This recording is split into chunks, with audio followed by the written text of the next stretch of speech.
Okay, this is the third part of the video, that is staffing management plans and resource histograms.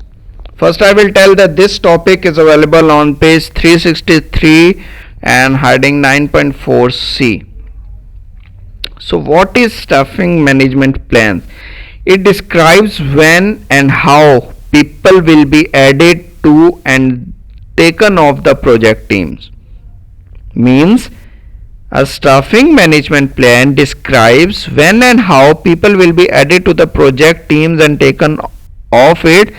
The level of the details may vary based on types of the projects. And what is resource histogram? It is a column chart that shows the number of resources assigned to a project over time. So actually, what do the staffing management plan do? For example, if an IT project is expected to need 100 people on average over a year, the staffing management plan would describe the types of people needed to work on the project, such as we need Java programmers or the business analysis or the technical writers, and the number of each type of people needed each month. So this is staffing management. And what is resource management? It is a column chart or for the presentation or for showing or for informing that shows the number of resources assigned to a project over time. So this is resource histogram. Here you can see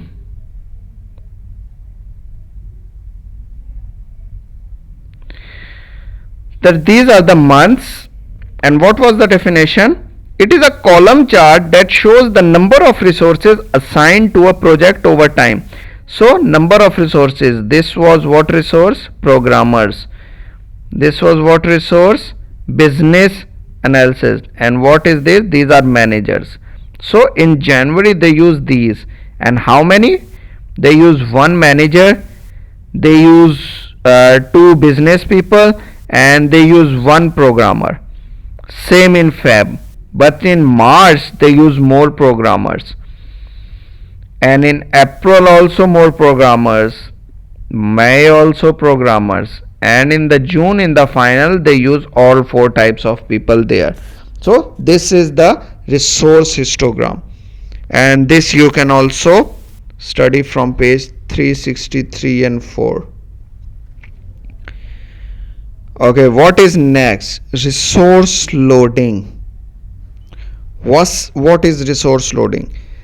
Resource loading refers to the amount of individual resources an existing schedule requires during specific time period. That is called resource loading. And what is over allocations? Over allocations means more resources than are available are assigned to perform work at a given time. This means 10 workers were assigned. You have 8 workers but you assign 10 workers. That is called over allocations. And what is resource loading? Refers to the amount of individual resources an existing schedule requires during specific time period. For a specific time of period, how many resources you needed, or how many individual type of resources you needed. So how you can avoid over allocation? Because over allocation is not good in the project. So here are, you can see this histogram showing over allocated. See here, till here it was okay, but these are all over allocated individuals or the resources, and this is not a good thing. Over allocated means more resources than the available assigned to perform work at the given time. Mostly if the planning is not done correctly, then such type of issues come. So that's why human resource planning is very important for this. So this you can read from the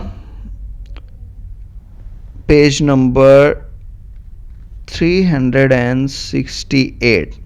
In this they also give some type of examples of resource loading and over allocations.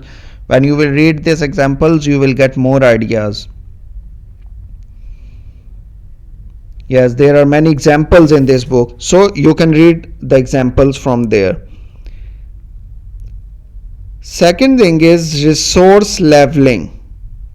I think this is the resource leveling is the last topic for today. Yes, that is on page 367, 9.5c. So what is resource leveling? Resource leveling is a technique for resolving resource conflicts by delaying tasks. The main purpose of resource leveling is to create a smoother distribution of resources usage and reduce over allocation. Why over allocation? This over allocation happens. Over allocation happens when you are not managing the resource and the time. They are not synchronized nicely. So that's why you need more people. But in resource leveling, you have to delay some task, and that delay should not affect the project. And by doing this little delay, you will divide those resources in a leveling and avoid over allocation. How you will do this? For example, we take the example of resource leveling here. For example, okay, in this picture you can see that let me open this. Yes, this picture is an example. For example, in this diagram, that is also called the network diagram. So here there are three activities, A, B and C, that all runs at the same time. See, this is A, this is B and this is C. So what the activities demand? Activity A has a duration of 2 days, that this will complete in 2 days. Activity B, that have to complete in 5 days. And how many people will be needed? It will take 4 people. And how many people A will need? It will need 2 people. Activity C need to be completed in 3 days and they need also 3 people. So now we come to this. What will happen this activity where there are 3 activities? A should be completed in 2 days, B should be completed in 5 days and C should be completed in 3 days. And A needed 2 people, B needed 4 people and C needed 3 people. So there are 2 examples. First is this and second is this. So this is the first one. This is an example of over allocation and this is example of removing over allocation. How? You see here, these are the days. So in 5 days, how many workers they use? They use 8 workers. In the first 2 days, they did activity A with 1 worker, activity B with 3 workers and activity C with 1 worker. So in day 2 to 3 they only did 2 activities, C and B, and in 3 to 5 days they only did B activity with 2 workers. So this was using 8 workers in 5 days. Now this is the good example how they allocate the resources by delaying. First they complete the activity in 3 days, C, but now they are completing the activity in 5 days and also completing B in 5 days. So they did a delay in C. There is a delay in C because here the C was completed in 3 days and here also it has to be complete in 3 days, but here they delay it for 2 more days, and this delay doesn't affect the IT project because they checked already. But what they get after delaying this, they get only 6 workers instead of 8 workers. So by doing this, company save the resources. So sometimes the given days or given peoples, if we use them all, then that is over allocation. But if we delay some activities, because we have to check that which activities can be delayed and there will be no effect, then those activities can be delayed and resources can be shared, and only in 6 workers they complete all the task in 5 days. So resource usage, if activity C is delayed for 2 days, it's total slack. So for example, if this activity C was a very important activity, like such activity cannot be delayed, and still a project manager delay this activity so that he can overcome the over allocation thing, then it will not be good, because our ultimate goal is to not to delay the project. So what is this? It was a total slack. So what is slack? Slack is a new way to communicate with your team. It's faster, better, and organized, and more secure sometimes, because it all depends upon your important, or you can say how important your activity is. So from here, resource traveling, you can also read all the theory from page number 368 there, and also 369. On 369 there they tell about the resource leveling benefits. So what are the benefits for this resource leveling? So here resources were used and more used, and here less resources were used. Even it was a total slack, it was a slow process, but the resources were not over allocated. So when you will read the examples, you will know that sometimes by sharing these resources we have to delay some activity, and that activity should not affect your project.